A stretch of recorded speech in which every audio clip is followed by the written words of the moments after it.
Ladies and gentlemen, welcome back. Today, the White House is under fire for yet another delay to the Affordable Care Act. That's Obamacare to you. This time, consumers would have an extra 2 full years to renew health plans that do not meet the new Obamacare standards. Meanwhile, the White House is making a final push to get more Latinos enrolled before the March 31st deadline for signing up.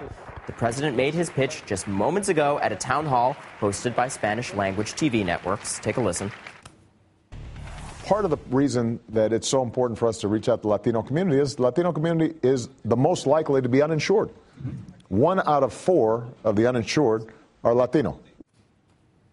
All right, a community hit especially hard. 10.2 million Latinos are eligible for health and coverage and uninsured.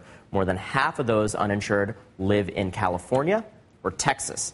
Joining me now is Janet Murguia, president of the National Council of Raza, the largest national Hispanic advocacy organization in the United States. Thank you so much for being here, Janet.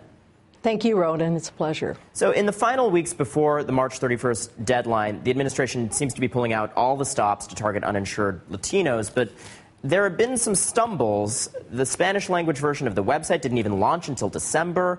There have been problems verifying immigration documents, which has delayed the process a lot. What do you think the biggest obstacle to getting more Latinos signed up is? Well, there's been a few challenges, and I do think that they relate to both literacy, health literacy. A lot of folks aren't used to the terminology. Introducing them to health insurance is a big factor. And as the president stated, there are at least a third, Latinos and Hispanics represent a third of the uninsured in this country. So there's a heavy education lift. There's technology challenges, as we've heard about. But I also think that there's some questions around immigration reform and whether some individuals in certain families qualify that and maybe others don't, and whether they put those folks at jeopardy. So we've had a lot of work to do. And in fact, NCLR has been the leading Hispanic organization working with our network of community-based organizations that are trusted partners in these communities to help them sign up, because we understand how important it is for them to have access to this health insurance and to the Affordable Care Act. California is the state with the largest single number of uninsured Latinos.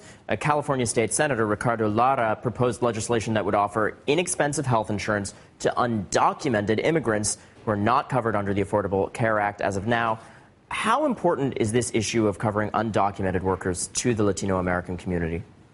Well, I think what's really important is that we try to cover as many people as possible. And for us, one of the prevailing arguments for having a comprehensive solution on health reform has been the more people you include, there are actually benefits for everyone, because you're able to give them access to prevention services, and that helps save the costs for everyone down the road. So for us, it's important to make sure that folks have some type of access to health care as a country. I think it's an important philosophy that we embrace, that no one should be denied care who needs it. Obviously, we know that we have to work hard to make sure that whether it's through the health insurance exchanges or Medicaid, or perhaps even through community health centers, we've got to find ways for folks to have access to care. All right. Your group, La Raza, has staunchly defended the White House on immigration issues up until recently. This week, you made a change in tone. You called the president the Deporter In Chief. Here's how he responded to that charge just moments ago at the town hall today. Take a listen. Since I ran for president, I've been pushing for comprehensive immigration reform and continue to push for comprehensive immigration reform. I am the champion in chief of comprehensive immigration reform. All right, we are almost out of time, but your quick reaction to that rebuttal. Well, I just think we're about to hit a landmark number of 2 million individuals deported in this country, and the president will be the president who has deported the most in the history of the United States. And for us, that's a staggering number, and it's causing great pain and devastation, not just in our families, but in communities across the country. And we've got to make sure that information is out there. But I was making a broader point to Speaker Boehner, who said that the president couldn't be trusted to enforce our laws. Well, the very point that we have at least 2 million people have now been deported, and that is the highest number in history, really negates that point. And we need the House Republicans to act, because they are purposefully and intentionally delaying comprehensive immigration reform because they know, in fact, that these deportations are occurring. So we're holding the House Republicans accountable, and we're holding the president accountable. And that's because we see the devastation that's happening in our families, and it's staggering. And those numbers are accurate. Thank you so much, Janet Murguia,